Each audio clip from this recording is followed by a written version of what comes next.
Hello மக்களே, இன்றைக்கி நம்ம வந்து தக்காளி சாதம் பண்ணுறதுக்கு ஜாமான்லாம் எடுத்து வச்சுருக்கேன். ரொம்ப சிம்பிளாக செஞ்சிடலாம், ரொம்ப கஷ்டப்படலாம் தேவையே இல்லை. அதை அப்படி பண்ணணும் இப்படி பண்ணணும்னு சொல்லுவாங்க, பட் நான் ரொம்ப ஈஸியாக உங்களுக்கு சொல்லித்தரேன். யாருனாலும் செய்யலாம், அந்த அளவுக்கு இது சிம்பிளான ஒரு ரெசிபி.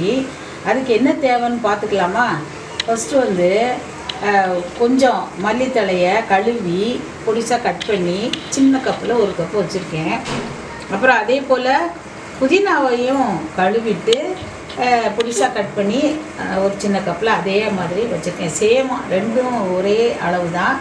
பச்சை மிளகா வந்து ஒரு 3 சின்ன பச்சை மிளகாயை 2ஆக கட் பண்ணி வச்சுருக்கேன். நான் மிளகாய் ரொம்ப சேர்க்கலை, ஏன்னா குழந்தைங்க வீட்டில் இருக்காங்க, என் பேர பிள்ளைங்க, அவங்களுக்கு காரம் ரொம்ப பிடிக்காதுங்கிறதுனால வச்சுருக்கேன். உங்கள் வீட்டில் பெரியவங்க இருந்தீங்கன்னா கூட 2 மிளகாய் கூட சேர்த்துக்கலாம், ஒன்றும் செய்யாது, நல்லா தான் இருக்கும்.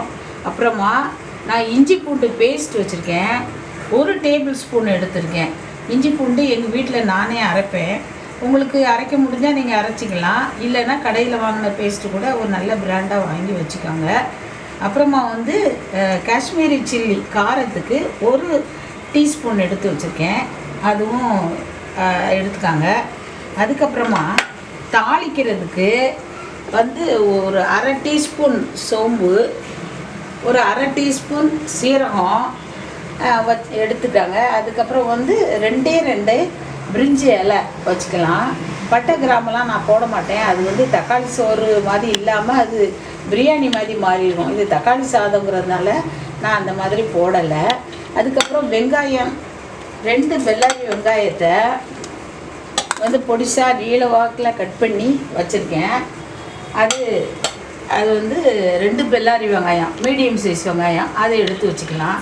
அப்புறம் வந்து தக்காளி 4 தக்காளி பழம், இந்த சைஸ் தக்காளி பழமா ஒரு 4, இல்லைன்னா நீங்கள் உங்களுக்கு கொஞ்சம் புளிப்பு வேணுமா 5 கூட எடுத்துக்கலாம். அதை வந்து நான் நல்லா பியூரியாக எடுத்து வச்சுருக்கேன். தக்காளி பியூரியாக மிக்ஸி ஜாரில் போட்டு அடித்து வச்சுருக்கேன், ஏன்னா சாப்பிடும்போது அந்த தக்காளி தோல் வந்து வாயில் தட்டுப்படாமல் இருக்கிறதுக்காக அரைச்சி வச்சுருக்கேன். இன்னொன்று வந்து இன்னொரு விஷயம் என்னென்னா, நம்ம வதக்கும் போது சீக்கிரமாக வதங்கிடும், அதுக்காகவும் எடுத்து வச்சுருக்கேன். டேஸ்ட் வந்து எந்த வகையிலையும் மாறாது இப்படி அரைச்சி போடுறதுனால. அப்புறம் வந்து 1 டீஸ்பூன் மஞ்சள்தூள் எடுத்துக்காங்க.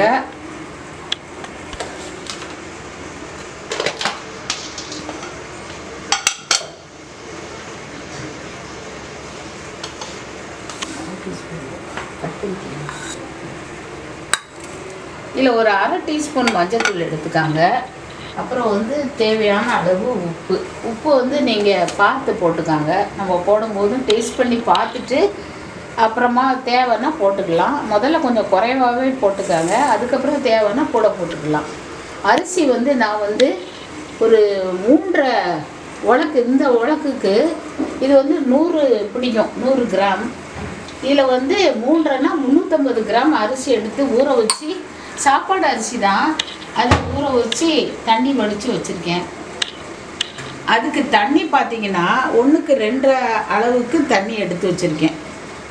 எனக்கு இது வந்து கரெக்டாக இருக்கும், ஏன்னா நம்ம பியூரி இதெல்லாம் வதக்கும்போது கொஞ்சம் தண்ணி கிடைக்கும். இது வந்து இந்த பிரியாணி போல் உதிரியாக இல்லாமல் கொஞ்சம் அரிசி சாப்பாடு சேர்ந்தாப்பில் தான் இருக்கும். அப்படி இருந்தால் தான் இந்த தக்காளி சாதம் வந்து டேஸ்ட்டாக இருக்கும். அதனால் நான் வந்து சாதத்துக்கு வைக்கிற மாதிரியே நான் எப்போவும் இந்த உலக்கு ஒரு உலக்கு அரிசிக்கு 2.5 உலக்கு தண்ணி போடுவேன். எங்கள் அரிசிக்கு அது கரெக்டாக இருக்கும், அந்த அளவில் தண்ணி எடுத்து வச்சுருக்கேன். ஓகேங்களா? இன்னும் அதை செய்ய ஆரம்பிக்கலாமா? இப்போ வந்து நம்ம ஸ்டவ்வை பற்ற வைக்கலாம். பற்ற வைக்கிறேன்னா பற்ற வச்சு ஒரு குக்கர் வச்சுக்காங்க, ஏன்னா இது வந்து நான் குக்கரில் தான் செய்ய போகிறேன். ஒரு குக்கர் அடுப்பில் வச்சுக்காங்க. குக்கர் சூடாகட்டும். சூடான பிறகு நம்ம எண்ணெய் ஊற்றி நம்ம தாளிச்சிக்கலாம்.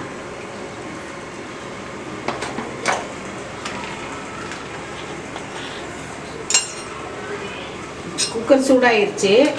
நான் வந்து வழக்கம் போல் இந்த கரண்டிக்கு தான் ஒரு கரண்டி எண்ணெய் விடுவேன். ஒரு ரீஃபைண்ட் ஆயில் வந்து இந்த ஒரு குழிக்கரண்டியில் ஒரு கரண்டி கரெக்டாக விடுறேன். ரொம்ப எண்ணெய் வச்சாலும் கையெல்லாம் சாப்பிடும்போது எண்ணெயாக ஒட்டும். நமக்கு எவ்வளோ எண்ணெய் தேவையோ அவ்வளோ விட்டால் போதும். எண்ணெய் வந்து ரொம்ப சேர்க்க வேண்டிய அவசியம் இல்லை, இதிலே சரியாக வந்துடும். இப்போ வந்து நம்ம தாளிக்க ஆரம்பிச்சிடலாம்.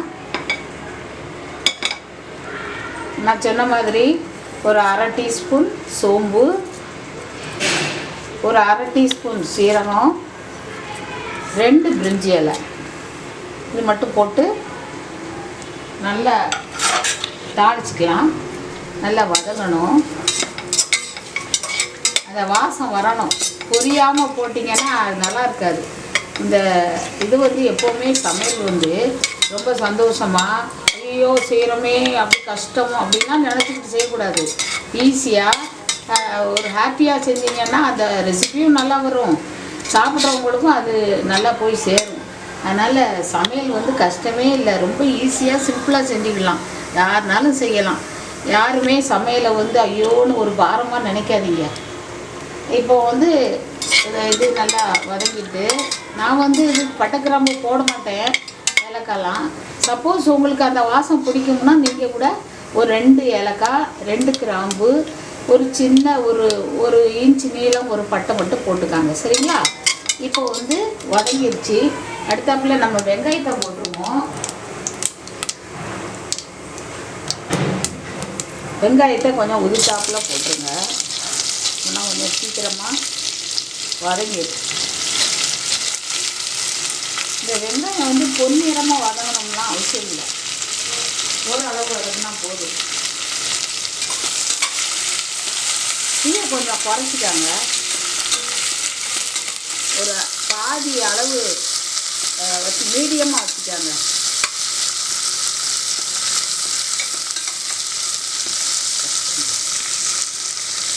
வெங்காயம் சீக்கிரம் வதங்குறதுக்காக கொஞ்சம் கல்லுப்பு போடுறேன்னா எவ்வளோனா ஒரு டீஸ்பூன் போட்டுக்கிறேன். அப்புறம் வேணும்னா அப்புறம் திருப்பி போட்டுக்கலாம்.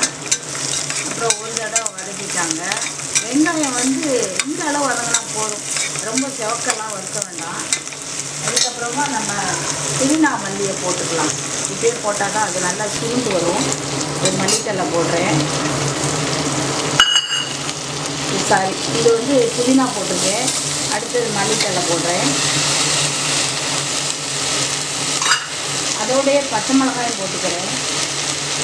இதெல்லாம் வதங்கினா கூட நம்ம இஞ்சி போட்டு போடுவோம், நல்லா வதக்கணும்.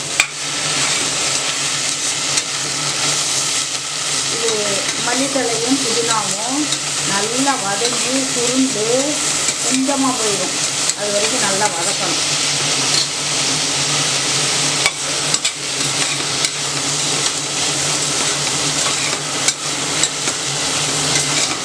இந்த சம்மர் சீசனில் பிள்ளைங்கள்லாம் வீட்டில் தான் இருப்பாங்க.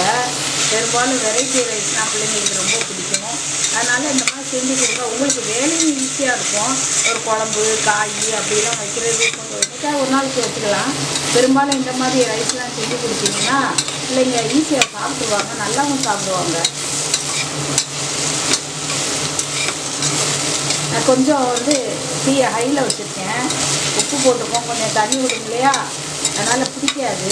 கூட கொஞ்சம் நேரம் நல்லா வதக்குறதுக்கு வசதியாக இருக்கும். இப்போ ஹையில் தான் இருக்குது ஃப்ளேம்.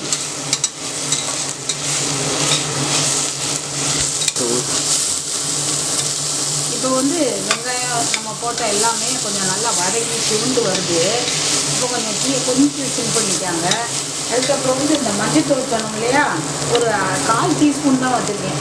உங்களுக்கு கொஞ்சம் கலராக வேணும்னா போட்டுக்கலாம், ஆனால் இதே போதும், 1/4 டீஸ்பூன் போதும். மஞ்சத்தூள் போட்டு வதக்குங்க.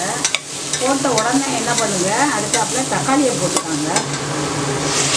அரைச்சி வச்சுருக்கோம் இல்லையா, அந்த தக்காளி பழத்தை போட்டுருங்க.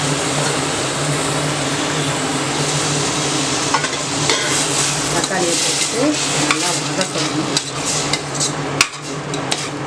இதோடைய இந்த காஷ்மீர் இந்த வெங்காயம் மற்றதெல்லாம் வதங்குச்சு இல்லையா, அதோடைய இந்த இஞ்சி பூண்டு பேஸ்ட்டு போடணும். நான் போட மறந்துட்டேன். இப்போ அந்த 1 டேபிள் ஸ்பூன் இஞ்சி பூண்டு பேஸ்ட்டை போட்டுறேன். போட்டுட்டு அதோடையே இந்த ஒரு 2 டீஸ்பூன் அளவுக்கு வச்சுருக்கிற காஷ்மீரி சில்லியும் போட்டுறேன். லேட்டாக போடுறதுனால இப்படி போட்டாங்களே அப்படின்னு நினைக்காதீங்க, நல்லா வதக்க போகிறோம். அப்போ அந்த இஞ்சி பூண்டு ஸ்மெல்லெல்லாம் நல்லா மாறிடும். ஒன்றும் நம்ம வந்து இப்படி ஆகிட்டோன்னு பயப்பட வேண்டாம். எனக்கும் வயசாகுது, அதனால் நான் மறந்துட்டேன், பரவாயில்ல. இப்போ வந்து இந்த இஞ்சி பூண்டு பேஸ்ட்டு, தக்காளி, வெங்காயம், அந்த போட்ட ஜாமான் எல்லாமே நல்லா வந்து எண்ணெய் பிரிகிற அளவுக்கு வதங்கணும். அப்போ வந்து எல்லா அந்த பச்சை வாடை எல்லாமே போயிடும். அப்புறமா தான் நம்ம அரிசி போடணும். இப்போ கொஞ்சம் வதங்கட்டும். எப்படி ஒரு 10 நிமிஷம் ஆகும் வதங்கட்டும். சரிங்களா? இந்த தக்காளி சாதத்துக்கு தொட்டுக்கிற என்னன்ட்டு யோசிப்பீங்க. நான் வந்து ஒரு 6 முட்டை எடுத்து வச்சுருக்கேன். இதை நல்லா கழுவிட்டு லேசாக உப்பு போட்டு வேக வச்சுக்கிட போகிறேன். இன்னொன்று வந்து கொஞ்சம் சேனக்கிழங்கு இருந்தது. அதை வந்து நல்லா க்ளீன் பண்ணி பொடிசாக கட் பண்ணி உப்பும் மஞ்சத்தூளும் போட்டு ஒரு 3/4 வேக்காடு வேக வச்சு தனியாக எடுத்து வச்சுருக்கேன். இதை வந்து நான் வறுக்கும் போது உங்களுக்கு எப்படின்னு சொல்கிறேன். ஒன்றும் பெரிய விஷயம் இல்லை. இதில் வந்து மஞ்சத்தூள் மிளகாத்தூள் போட்டு நல்லா விரவி, வேணும்னா கொஞ்சம் கான்மாவை போட்டுக்கலாம். ஒரு டீஸ்பூன் கான்மாவை போட்டு நல்லா விரவி அப்படியே ஷாலோ ஃப்ரை பண்ணணும். ஒரு பேனில் ஒரு டேபிள் ஸ்பூன் எண்ணெய் ஊற்றி கடுகு தாளித்து கருவேப்பிலை 2 போட்டு நம்ம விரவி வச்சுருக்க அந்த கிழங்கு அப்படியே போட்டு மூடி வச்சிட்டோம்னா கொஞ்சம் நேரத்துக்கு ஒரு தடவை பெரட்டி போட்டால் அழகாக ஃப்ரை ஆயிடும். இது வந்து சைட் டிஷ்க்கு வச்சுருக்கேன்.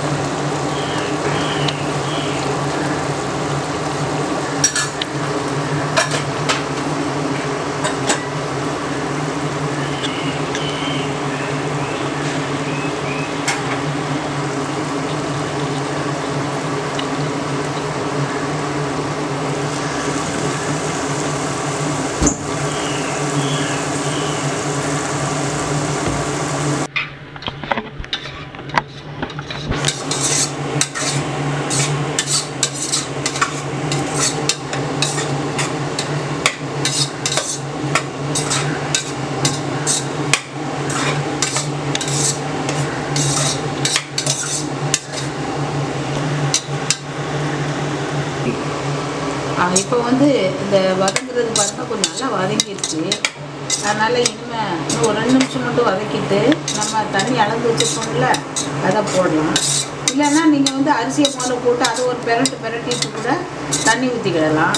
நான் தண்ணியை முதல்ல ஊற்றிட்டு ஒரு கொதி நல்லா கொதித்து இன்னும் கொஞ்சம் நல்லா மசிஞ்ச பிறகு அரிசியை போடலான்னு நினைக்கிறேன். அதனால் இது இப்போ மசிஞ்சிட்டு இப்போ நான் அளந்து வச்சுருக்கேன் இல்லையா தண்ணி, இந்த தண்ணி ஊற்றுறேன். 1க்கு 2.5 வச்சுருக்கேன் நான் தண்ணி. ஒரு உலக்கு அரிசிக்கு 2.5 உலக்கு தண்ணி வச்சுருக்கேன். சரியாக இருக்கும். இந்த சமயத்தில் நம்ம உப்பு செக் பண்ணிக்கலாம்.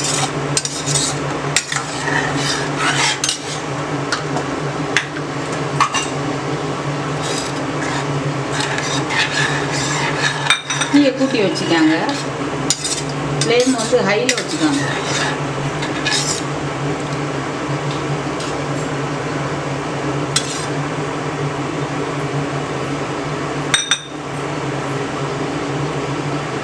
உப்பு பத்தலை, நான் இன்னொரு 1/2 ஸ்பூன் போட்டுக்கிறேன்.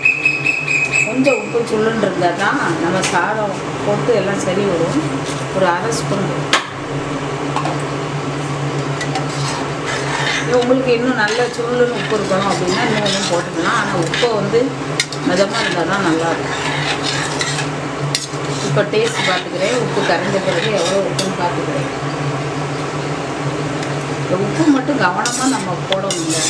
ஏன்னா இவ்வளோ கஷ்டப்பட்டு செஞ்சு அப்புறம் ஏதாவது அதை கூடிட்டுன்னு வைங்களேன், சாப்பிடவே இஷ்டம் இல்லாமல் இருக்கும். அதனால் நீங்கள் செய்கிறது இந்த உப்பை மட்டும் கொஞ்சம் செக் பண்ணி பாருங்க.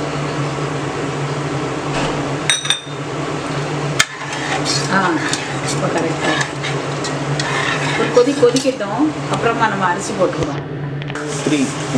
இந்த சேனக்கிழங்கு வறுக்கிறதுக்கு ஒரு பேன் வச்சுருக்கேன். அடுப்பில் ஹீட் ஆகிடுச்சு. கொஞ்சம் எண்ணெய் விட்டுக்குவோம்.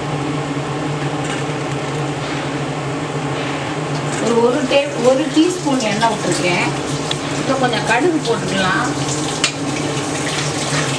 கடுகு உளுத்தம் பருப்பு ஒரு 1/2 டீஸ்பூன் போட்டுக்கலாம்.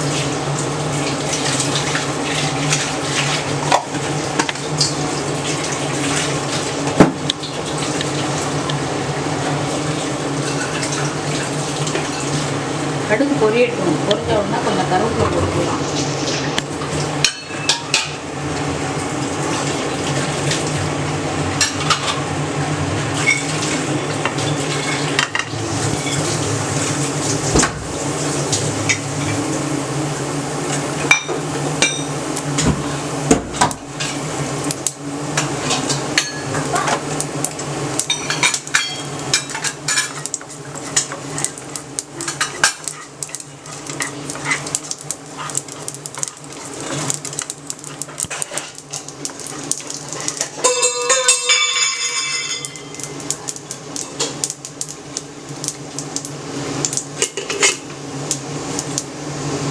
கடுகு பொரிஞ்சிடுச்சு, கருவேப்பிலை போடுறேன்.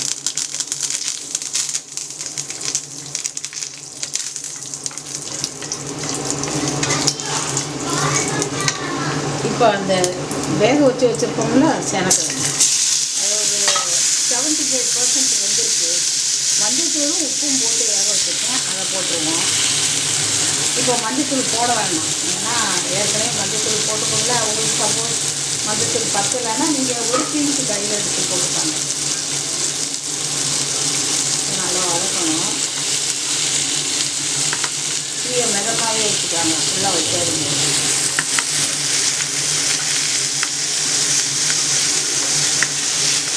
இது கூட கொஞ்சம் மிளகாத்தூள் போட்டுக்கலாம்.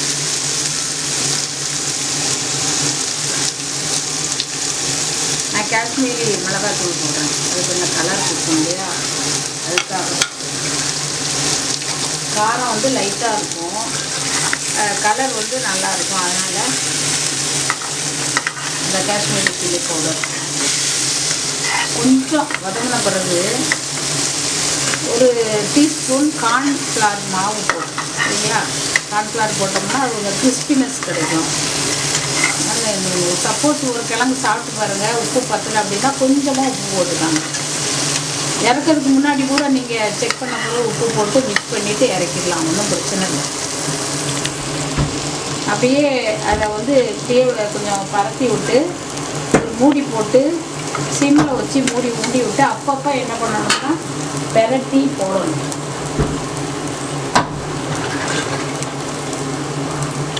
ஒரு மூடி வச்சு மூடி போட்டுறேன். அடுப்பு பார்த்திங்கன்னா சிம்மில் தான் இருக்குது.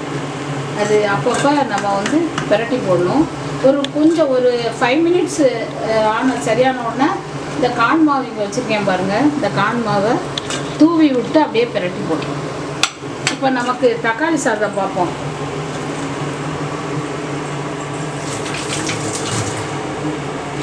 இந்த கிரேவி சரியாகிடுச்சு. இப்போ நம்ம அரிசி போட்டுடலாம். இவ்வளோ தூரம் கொஞ்சம் வெந்தால் தான் நல்லாயிருக்கும். ஸ்பூன் டம்மா பாருங்கள். இப்படின்னா கொஞ்சம் நல்லா இந்த வெங்காயம் இதெல்லாம் வதங்கி நல்லா டேஸ்ட்டாக இருக்கும்.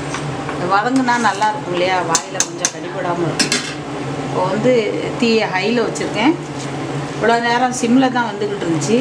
இந்த அரிசி போடுறேன்.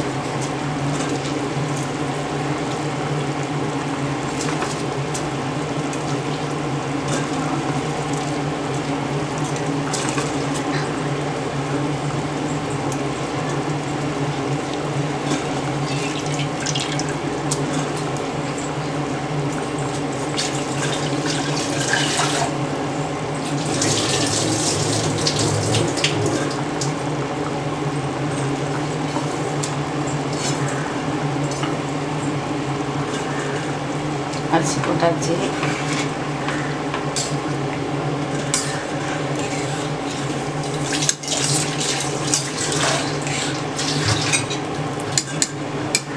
இது வந்து சாப்பாடு அரிசிங்கிறதுனால அது வந்து இந்த பிரியாணி வைப்போம் இல்லையா, அப்போ வந்து அரிசியும் தண்ணியும் சரியாக இருக்கணும்னு நம்ம வைப்போம். இதுக்கு அப்படிலாம் வைக்க வேண்டாம்.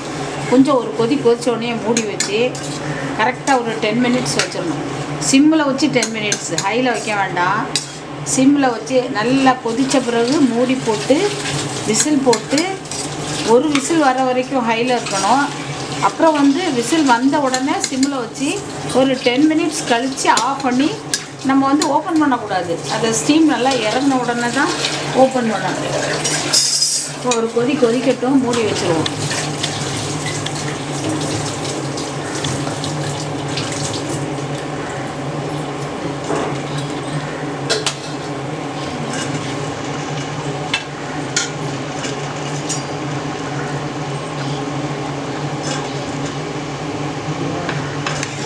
இந்த சமயத்தில் ஒரு டீஸ்பூன் நெய் விட்டுக்கிட்டிங்கன்னா நல்லா இருக்குங்க.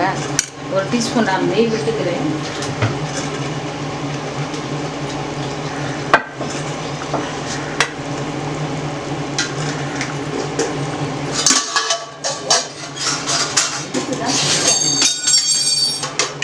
ஒரே ஒரு டீஸ்பூன் நெய் விட்டுக்கிறேன். எவ்வளோ போடுறேன். இது ஒன்று ஒரு அரை லெமன் வந்து புழிஞ்சு விட்டிங்கன்னா கொஞ்சம் நல்லா டேஸ்ட்டாக இருக்கும். ஆனால் எங்களுக்கு முதிரியாக வேண்டாங்கிறதுனால நான் லெமன் புளியலை. யாருக்கு முதிரியாக வேணும் அப்படின்னா தண்ணி கொஞ்சம் குறைச்சிக்கிட்டு ஒரு அரை லெமன் புழிஞ்சு விட்டுக்காங்க. நான் வந்து உதிரியாக வேண்டாங்கிறதுனால வச்சுட்டேன். தண்ணி வத்துற மாதிரி இருக்குது. நான் டக்குன்னு மூடி வச்சிடுறேன்.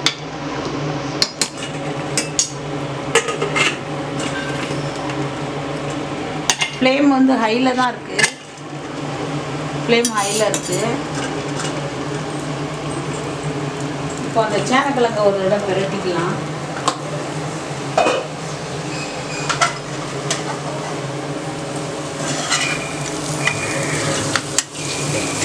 விரட்டிக்கலாம் சேனக்கிழங்கு. கொஞ்சம் இந்த மாவு கான் மாவை தூவிட்டு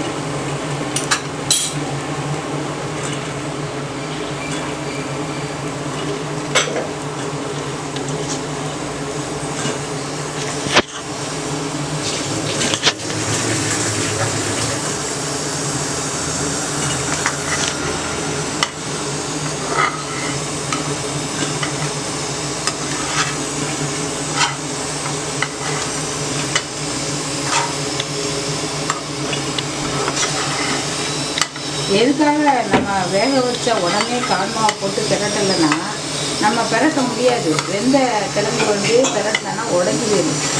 அதனால தான் நான் வந்து இது போடுறேன். வேறு எதுவும் இதுக்கு சேர்க்க வேண்டாம். இப்படியே கொஞ்சம் நேரம் ஒரு சிம்லேயே வச்சு ஒரு 10 மினிட்ஸ் வச்சிட்டோம்னா ஓகே ஆகிடும். கொஞ்சம் எண்ணெய் வேணுமா ஊற்றிக்கலாம். கொஞ்சமாக ஒரு அரை டீஸ்பூன் எண்ணெய் ஊற்றுக்கிறேன்.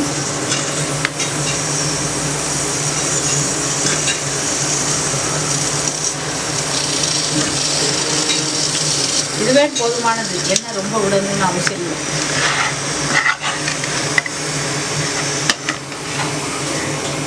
இல்லை சிக்கன் இல்லைன்னா இந்த மட்டன் வந்து நம்ம சுக்கா பண்ணுவோம் இல்லையா, அந்த மாதிரி டேஸ்ட் இருக்கும். இல்லை சில பேருக்கு கறி மசாலா போடணும் அப்படின்னு நினச்சிங்கன்னா 2 பட்டை கிராம்பு தாளித்தா நல்லாயிருக்கும். சோம்பு பட்டை கிராம்பு கூட தாளிச்சிக்கலாம். நாங்கள் அது சேர்க்குறதில்ல.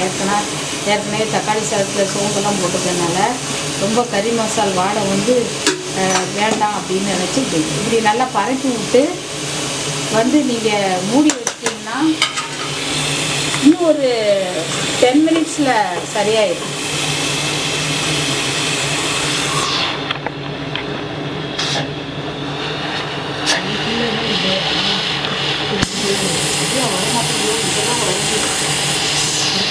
இந்த சேனக்கிழங்கு வறுத்துக்கிட்டு இருந்தோம் இல்லையா, இப்போ கரெக்டாக 10 மினிட்ஸ் ஆகிட்டு நான் வந்து இடையில 2 தடவை பிரட்டி போட்டேன்.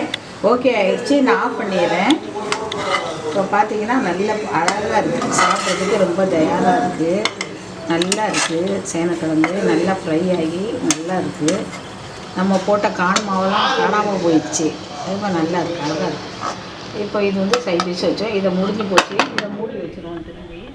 இப்போ வந்து நம்ம தக்காளி சாதம் என்ன மாதிரி இருக்குது ஏன்னா ஆஃப் பண்ணி வச்சாச்சு. இப்போ ஸ்டீம் இறங்கிட்டான்னு பார்ப்போம். நான் ஆஃப் பண்ணி வச்சுருக்கேன். ஒரு 10 நிமிஷம் ஆச்சு. ஸ்டீம் இறங்கிடுச்சு. இப்போ இதை பார்க்கலாம் எப்படி இருக்குன்னு பார்ப்போம். சூப்பராக இருக்குங்க. நல்லா வந்திருக்கு. இதை கிளறி பார்ப்போம் எப்படி இருக்குன்னு. நல்லா இருக்கு, அழகாக இருக்கு, நல்லா இருக்குது. இதிலே மூடி வச்சிட்டோம்னா அந்த சூடு அப்படியே இருக்கும். சாப்பிட்ற வரைக்கும் சூடு இருக்கும். கீழே ஒன்றும் அடி பிடிக்கல, அழகாக இருக்குது. பிரட்டி வச்சு மூடி வச்சிடலாம். நீ கட் பண்ணிடு. சரி, ஸ்டார்ட் பண்ணு. இப்போ நல்லா கரெக்டாக இருக்குங்க. அரிசி நல்லா வெந்திருக்கு. சாப்பாடு செமையாக இருக்குது. நல்லா வெந்திருக்கு. இங்கே பாருங்க, நல்லா வெந்துருச்சு. போதும். இப்போ வந்து நம்ம இந்த சூட்லேயே அது பாட்டில் இருக்கட்டும். கொஞ்சம் சமப்படுத்தி அப்படியே மூடி வச்சுருவோம். சாப்பிடும்போது கரெக்டாக வரும். அவ்வளோதாங்க, முடிஞ்சிருச்சு. நீங்களும் இந்த மாதிரி தக்காளி சாதம் செஞ்சு சாப்பிடுங்க. ஈஸியாகவும் இருக்கும், ஒன்றும் கஷ்டமே இல்லை. இதுக்கு வேண்டிய ஜாமான்களை மட்டும் முன்னாடியே நீங்கள் ஆயத்தம் பண்ணி வச்சிட்டிங்கன்னா டக்குன்னு முடிச்சிடலாம். ஓகேங்களா? இது வந்து இனிமேல் வீட்டில் நீங்கள் செஞ்சு சாப்பிடுங்க. இந்த வீடியோ பிடிச்சிருந்துச்சின்னா லைக் பண்ணுங்கள், ஷேர் பண்ணுங்கள், சப்ஸ்கிரைப் பண்ணுங்கள். தேங்க்யூங்க. அடுத்த வீடியோவில் பார்ப்போம்.